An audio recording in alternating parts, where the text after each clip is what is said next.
Okay, so we interpret the world not just through our senses, but also through the lenses shaped by our culture, the roles, the language, the group memberships that we all are a part of. And in this lecture, we'll explore how perception, identity, verbal code, and nonverbal code all interact to shape intercultural communication. We'll begin by examining the perceptual process and its cultural grounding. Then we'll move into the roles of social identity and group memberships. And finally, we'll explore how verbal and nonverbal codes reflect and reinforce cultural patterns. So, let's begin first with how we perceive the world. Now, perception starts with raw sensory inputs, so what we see, hear, smell, touch. And Margaret Matlin defines perception as the mental interpretation of external stimuli. And now this input passes through the three key filters: the physiological, the sociological, and the psychological. And culture shapes how these filters function. So Gert Hofstede says that culture is the software of the mind. We're born human, but we become cultural. And Richard Nisbet furthers this by showing how geography and cultural history influence our cognitive patterns. Now, building off this, information processing follows three stages: the input, which is our perception, storage, in other words, our memory, and finally, retrieval, which is our recall. And interference from new or competing information often distorts our recall. So, in summary, perception is not objective, not in the slightest. It's filtered through cultural lenses, and how we process and remember information is deeply shaped by our environment. So, now moving on, let's examine how we mentally organize what we perceive. Humans categorize constantly to reduce complexity. It's one of our built-in mechanisms, and William Goodiekunst and Young Kim explain that categorization actually helps us reduce uncertainty and predict others' behavior. And now, however, Richard Breslin notes we often form categories based on conspicuous differences like language or dress, which often divides people into in groups and out groups. And this is where stereotyping comes into play, because stereotyping is natural but often problematic in that it's an extension of categorization. And as Richard Schaefer defines stereotypes, it's often an exaggerated generalization about groups, and it's often based on limited information. And these can lead to harmful consequences like prejudice and discrimination. And it's also a byproduct of what George Gerbner describes as cultivation, or from his theory of cultivation theory, which that shows that our media portrayals often reinforce stereotypes by shaping our perceived social reality. And we're often left wondering, why do we stereotype? And there are a number of explanations. It includes, but it's not limited to, the outgroup homogeneity effect, which is seeing outgroup members as all the same. There's also the illusory correlation, which we often do when we remember rare negative behaviors more when it's committed by outgroup members. There's also the self-fulfilling prophecy and stereotype threat, which involves just that stereotypes often shape both perception and behavior. And then ethnocentrism compounds all of the issues. Sumner defines it as viewing one's own group as central and superior. Hofstede furthers this and likens it to egocentrism at a cultural level. And at its most extreme, it leads to discrimination and violence.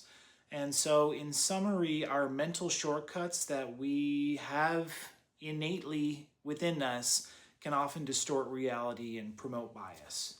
So understanding them, though, helps us counteract harmful outcomes in intercultural settings. Next, let's shift to how our group memberships shape our interactions. So, the socio relational context highlights how roles and relationships are shaped by cultural expectations. Roles vary, but personalness, formality, hierarchy, and how strictly the ideal role is enforced all varies. So, social identity arises from the combination of these roles and group memberships that we all have. Group types include in groups, out groups, membership, non membership groups, reference groups. And cultures organize these roles hierarchically, social stratification, often beginning in the family. So, family structure, whether it's patriarchy or matriarchy, and early sexuals learning heavily influence communication behavior. Now, gender, too, as a learned social construct, varies across cultures as well. But now, in some, who we are socially, our roles and our group affiliations, it affects how and with whom we communicate. So, next, let's talk about how the language that we use is also equally powerful. So the Sapir-Whorf hypothesis, which I've always just admired thinking about, it suggests that language influences thought at its most biggest, broadest level. While Steven Pinker, another giant in the field, he argues that this is overstated, most do agree that language influences what we notice and emphasize. Language is built from phonemes and morphemes, structured by universal grammar that allows infinite sentence generation, and all languages share key features like displacement, reflexivity, and more. But elaborated and restricted codes often reflect social structures. Restricted codes appear in high context cultures with strict social roles, and elaborated codes emerge in individualistic cultures with more linguistic flexibility. And communication styles also vary. So we can have indirect or direct styles of communicating, elaborate, exacting, succinct, personal versus contextual, instrumental versus effective. Each style is culturally rooted and has implications for misunderstandings across cultures. So, in sum, language is not neutral, it reflects and reproduces cultural values, power structures, and social norms. So, next and finally, let's explore nonverbal communication. Now, this is also one of my favorite parts of communication, and it is very wide net here as far as all the different types of behaviors. And so it includes, but again, there's so much nuance to each one of these categories. But starting at the beginning, just our kinesics, which is our body movement, oculesics, which involves our eye behavior, paralanguage, which you also might hear people describe as vocalics or prosody, but it involves tone, pitch, silence as well. Proxemics, which is just our use of space. Haptics, also highly important, the use of touch. Olfactics, our sense of smell and how we communicate through odor.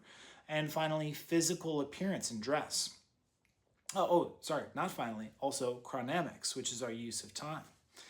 Now, interestingly, too, we have very strict expectations around our nonverbal behavior, which then leads to expectancy violations when people don't behave the way that we expect.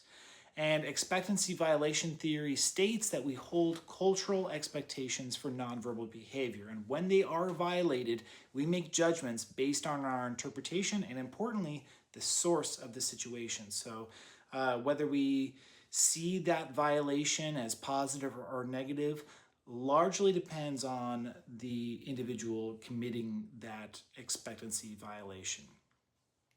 But again, in summary, nonverbal behavior is powerful, often unconscious, and highly cultural specific. and it shapes our impressions and our relationships. So, in conclusion, if we look across this section of material, we can recognize that intercultural communication requires awareness of how we perceive, how we categorize, and how we interact through language and our nonverbal behavior.